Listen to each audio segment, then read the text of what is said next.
The ceremonial hall gleamed with bioluminescent panels that cast everything in shades of violet and deep blue.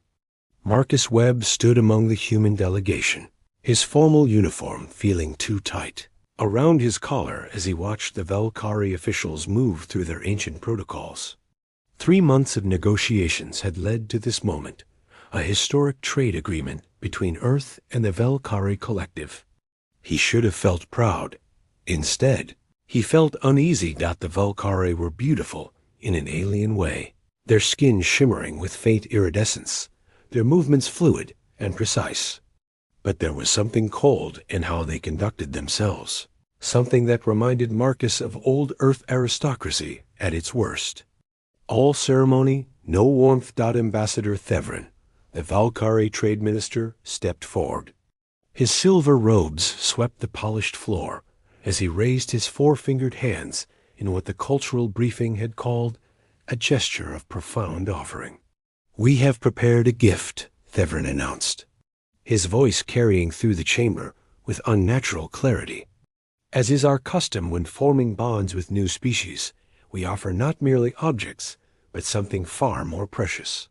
Marcus exchanged glances with his colleague, Jennifer Okafor, who stood beside him. She looked equally confused. The briefings had mentioned ceremonial gifts, but nothing about this particular custom. Two Valkyrie attendants entered through a side passage, guiding a floating platform between them. On it sat a figure that made Marcus's breath catch in his throat. She was Valkyrie, but unlike any he had seen before. Where the others moved with impossible grace, she sat perfectly still. Her silver hair, longer than the cropped styles the other Valkyrie wore, fell across her shoulders in waves. Her skin held the same faint shimmer, but it seemed dimmed somehow, like a light seen through fog. She wore a simple gray garment, not the elaborate robes of the others, and her eyes, they were the color of Earth's oceans at twilight, deep and impossibly sad. "This is Nalira," Thevrin said, and Marcus detected something in his tone that made his jaw tighten. "Daughter of the fallen house of Verum, once a scholar of some note, now a burden our people can no longer bear. Her body no longer obeys her will. She cannot walk, cannot contribute to our society's advancement. By our laws, she should have been granted the final mercy years ago." Marcus felt something hot and angry rising in his chest. The final mercy? A peaceful end, another Valkyrie official explained matter-of-factly. But her family's ancient status protected her. Until now. We offer her to you, human diplomat. Perhaps your people, being so peculiar in your attachments, might find some use for her. The other Valkyrie in the chamber stood in perfect silence. Not one of them looked at Nalira directly. It was as if she had already been erased from their sight. Marcus walked forward slowly, each step echoing in the massive chamber. He approached the floating platform and knelt beside it, bringing himself to eye level with the young woman sitting there. Up close, he could see the faint tremor in her hands, the way she held herself rigidly, as if afraid any movement might shatter her. But when his eyes met hers, he saw something that made his heart ache. Not resignation, but a fierce, desperate spark of life that refused to be extinguished. "What's your name?" he asked softly, speaking in Valkyrie. He had studied the language for months in preparation for this mission. She blinked, surprise flickering across her face. Her lips parted slightly, then closed. When she finally spoke, her voice was rough from disuse. "Nalira, I'm Marcus," he said. "Can you tell me what you want?" Her eyes widened. Behind him, he heard Thevrin make a sound of confusion. "What I want?" Nalira repeated, as if the words were in a language she had forgotten. "Yes. Do you want to come with me?" For a long moment, she stared at him.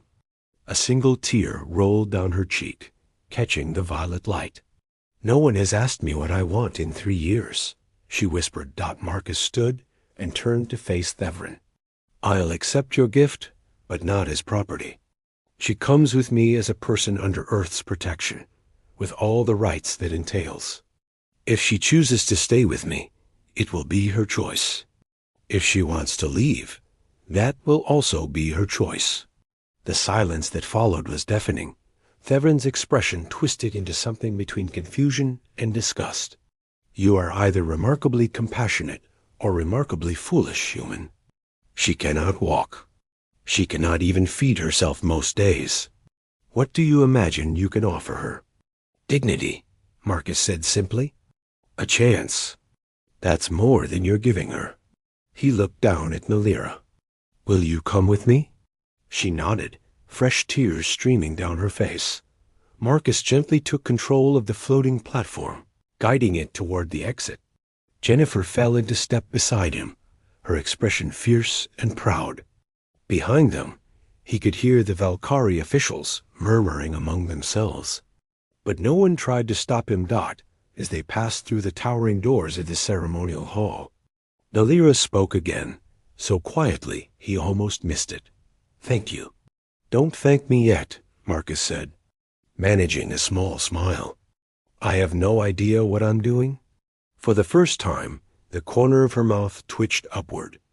"Neither do I." The human transport ship was docked at the orbital station above the Valkyrie homeworld. It took 2 hours to complete the departure protocols, and through all of it, Nalira remained silent on her platform, watching everything with those haunting eyes. Marcus had arranged for her to have one of the small crew quarters. It wasn't much, a bed, a desk, a viewport showing the stars, but it was private and warm. When he guided the platform inside, Nalira looked around as if she had never seen such a space before. "This is yours," Marcus said. "There's a call button here if you need anything. Food, help, or just someone to talk to. I'm right next door." She nodded slowly, her hands trembling in her lap. Marcus hesitated at the doorway. "Nalira, I meant what I said. You're not property.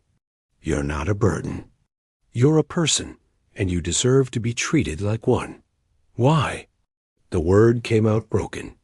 "Why would you do this for someone you don't know? Someone who can't offer you anything in return?" Marcus thought about that for a moment. "Because someone should have done it a long time ago," he said finally.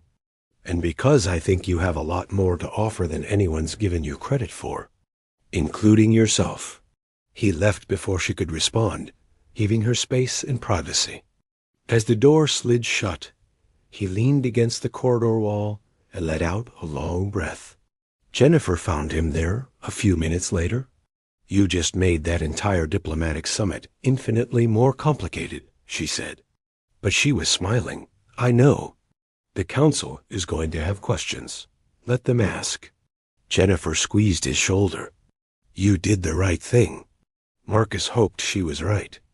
Inside the quarters, Nalira sat in the darkness, staring at the stars through the viewport. For the first time in years, she felt something other than despair.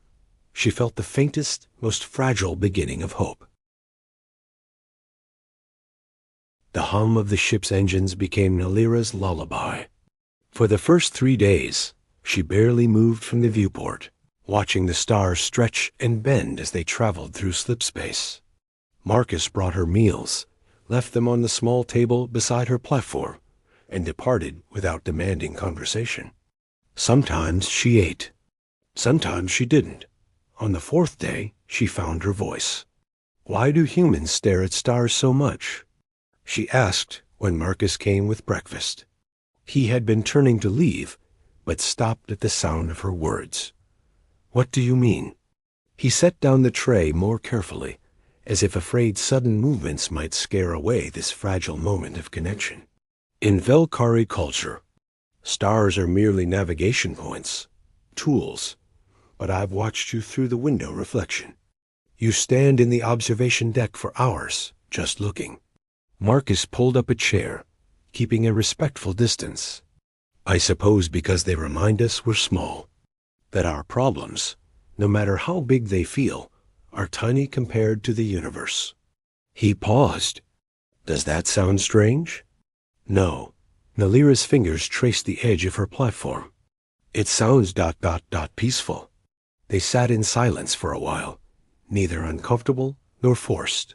Finally, Marcus asked, "Would you like to see the observation deck? The viewport there is much larger." Nalira's immediate instinct was to refuse, to hide in this small room where no one could see her weakness. But something about the gentleness in Marcus's voice made her nod instead. The observation deck took her breath away. The entire forward wall was transparent, showing the swirling colors of slip space in their full glory.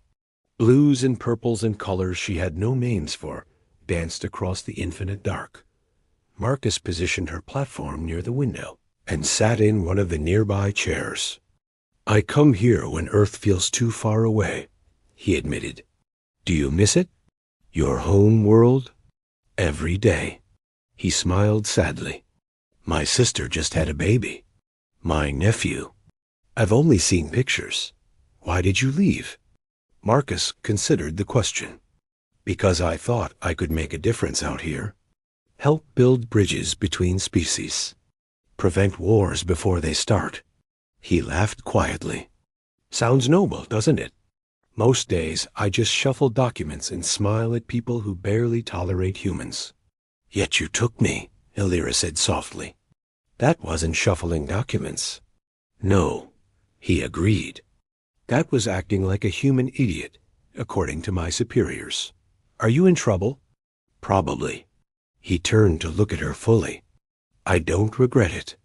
Nalira felt something tight in her chest loosen slightly. "I was a xenolinguist," she said suddenly. "Before, I studied dead languages, ancient texts. I spent 5 years translating the poems of the first silence." "Do you know what those are?" Marcus shook his head. "Epic poems written 10,000 years ago, before the Valkyrie even had space travel. They tell the story of a world ending and beginning again." Her voice grew distant. "I was supposed to present my translation at the Grand Symposium. It would have been the most complete version ever produced." "What happened?" Nalira's hands clenched. "Neural degradation syndrome. It started with numbness in my feet. Within 6 months, I couldn't walk. Within a year." She gestured at herself. "This, the Valkyrie value perfection, contribution, forward momentum. I became a reminder of weakness. An embarrassment to my house. Your family abandoned you? They had no choice. In our culture, when someone becomes unable to contribute, they are given 2 options: voluntary ending or exile to the care facilities. My mother chose a 3rd option. She kept me hidden in our estate for 2 years, but then she died. My father had already passed. There was no one left to protect me from judgment." Marcus felt anger burning in his stomach, but kept his voice gentle. "I'm sorry. Don't be." Nalira turned back to the stars. "I stopped being sorry for myself months ago. Now I'm just tired. Tired of what? Existing without living." The words hung between them, heavy and honest. Marcus stood slowly. "I have an idea. Wait here." He returned 15 minutes later, carrying a flat rectangular device and what looked like a stylus. "This is a human tablet," he explained. "It responds to touch or voice commands. I thought maybe you'd want to continue your work." Nalira stared at the device. "My work? Your translation?" "I loaded every Valkyrie linguistic database I could access. It's not the same as your original materials, but—" He set it carefully on the platform's control panel. "I thought it might help to have something that's yours again." For a long moment, Nalira couldn't speak. Then, with trembling fingers, she reached for the stylus. The moment it touched the screen, Valkyrie script appeared, flowing and beautiful. Her breath caught. "How did you ... "I may have called in a few favors from the linguistics department at New Cambridge." Marcus smiled. "They were excited to help once I explained who you were. Apparently, your preliminary work on the first silence poems caused quite a stir in academic circles. Even human linguists were following it.